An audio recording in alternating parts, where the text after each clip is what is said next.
आज आपके साथ शामी कबाब बनाने की एक बहुत ही ज़बरदस्त और कमाल की रेसिपी शेयर करने लगा हूं। और इन शामी कबाब को आप एक ही दिन बनाकर पूरा रमज़ान भी इस्तेमाल कर सकते हैं। बहुत ही आसान सा मेथड आपको बताने वाला हूं। कम मेहनत से आप इसको बना सकेंगे, फटाफट से आप इसको बना सकेंगे। तो कमाल की रेसिपी है, ज़रूर इस रेसिपी को ट्राई कीजिएगा, इंशाल्लाह आपको मज़ा आने वाला है। तो चलें फिर इसको फटाफट से बनाना स्टार्ट करते हैं। बिस्मिल्लाहिर्रहमानिर्रहीम। आधा किलो चने की दाल ले लें, 2-3 घंटे इसको पानी के अंदर भिगो के रख दें। और ये देखें, मैंने तकरीबन 1 से 1.5 घंटे इसको पानी के अंदर भिगो के रखा है। और जिस पानी के अंदर भिगोया था ना, वो पानी इसका निकाल दिया है। अब इसको उठा के मैं डाल रहा हूँ प्रेशर कुकर के अंदर।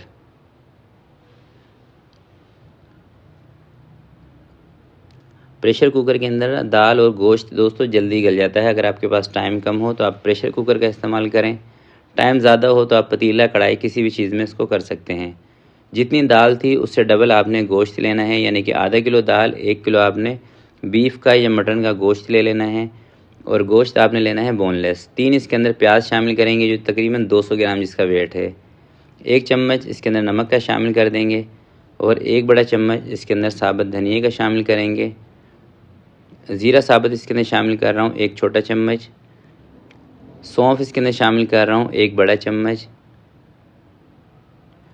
जायफल जवातरी का पाउडर 2 चुटकी लें, इससे खुशबू बहुत बेहतरीन आएगी।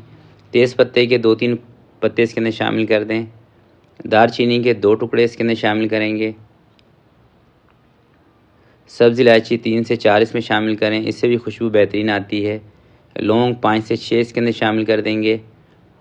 और थोड़ी सी ये मैंने सुर्ख मिर्चें ली हैं, थोड़ी सी कलर के लिए हैं। और ये जो लंबी वाली पतली वाली है ना, ये स्पाइसेस के लिए हैं। 2 चम्मच इसके अंदर अदरक और लहसुन का पेस्ट शामिल करेंगे। जब भी बीफ या मटन का गोश्त आप पका रहे हो ना, इसके अंदर अदरक और लहसुन का इस्तेमाल ज़्यादा किया करें। और पानी दोस्तों आपने इसके अंदर खुला डुला इस्तेमाल करना है। तो मैं तकरीबन इसके अंदर 3 से 4 कप के करीब पानी ले रहा हूँ। उसकी वजह यह है कि शायद आपको लग रहा हो कि पानी ज़्यादा है। भाई पानी ज़्यादा नहीं है। 25 मिनट तक हमने इस प्रेशर कुकर को चलाना है। 25 मिनट तक जब चलेगा, आपको पता है कि जो दाल है ना, ये सारा पानी सोख कर लेती है। और मैं दोस्तों नहीं चाहता कि आप 25 से 30 मिनट प्रेशर कुकर को चलाएं और उसके बाद पानी कम होने की वजह से आपका दाल और गोश्त नीचे लग जाए।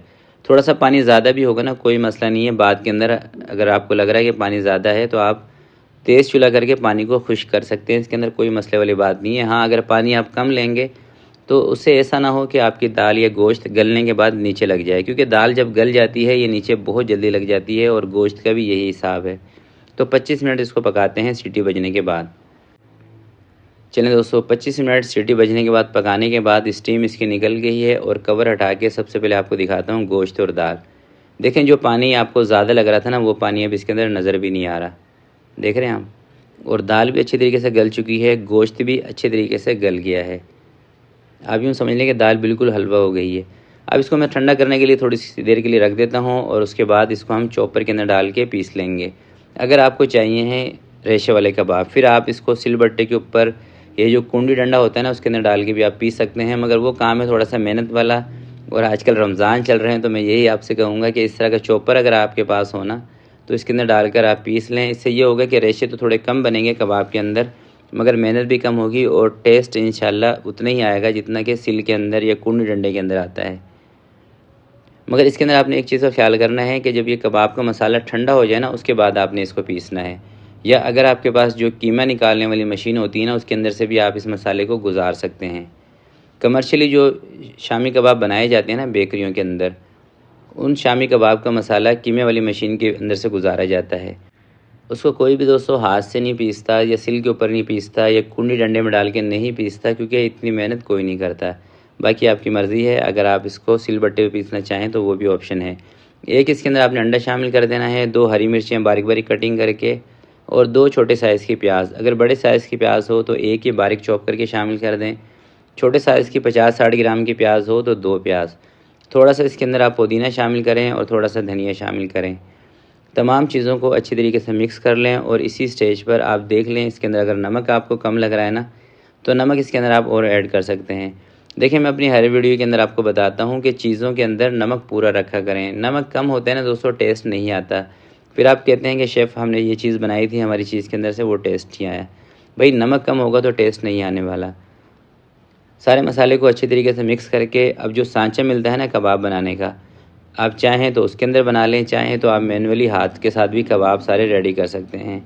और यहाँ पर एक और आपको टिप बता देता हूँ। देखें, कभी आप ये कबाब का मसाला बना रहे हो और खुदा ना खास्ता पानी ज़्यादा होने की वजह से आपसे ये मसाला पतला बन गया, फिर आप क्या करेंगे? मैदा डाल देंगे, कॉर्नफ्लोर डाल देंगे? नहीं, ऐसा नहीं करना। आपने इसके अंदर थोड़ा सा ब्रेड क्रम्स डाल देने हैं, क्योंकि अगर तैयार मसाले के अंदर आप मैदा या कॉर्नफ्लोर डालेंगे ना, पूरा मसाला आपका ख़राब हो जाएगा। तो कबाब दोस्तों सारे हमारे रेडी हो चुके हैं। अब 4 से 5 कबाब आपको फ्राई करके भी दिखा देता हूँ। अच्छा देखें, आप चाहें तो इसको अंडा लगा के भी फ्राई कर सकते हैं, और अगर आपको ऊपर से क्रिस्पी कबाब बनाने हो ना, फिर आपने इनको अंडा लगा के नहीं फ्राई करना, फिर आपने इनको ऐसे ही डायरेक्ट ही फ्राई कर लेना है। ये टूटेंगे नहीं, ज़्यादा से ज़्यादा होगा तो ऊपर से हल्के से इसके ऊपर क्रैश से आ जाएंगे, मगर ऐसा करने से ये क्रिस्पी बहुत बनते हैं। ऊपर से क्रिस्पी होंगे, अंदर से जूसी होंगे। और थोड़ा सा आपने इनको गर्म तेल के अंदर फ्राई करना है। ठंडे तेल में फ्राई करेंगे तो इसके अंदर तेल भर जाता है, ये बहुत ज़्यादा सौगी बन जाते हैं।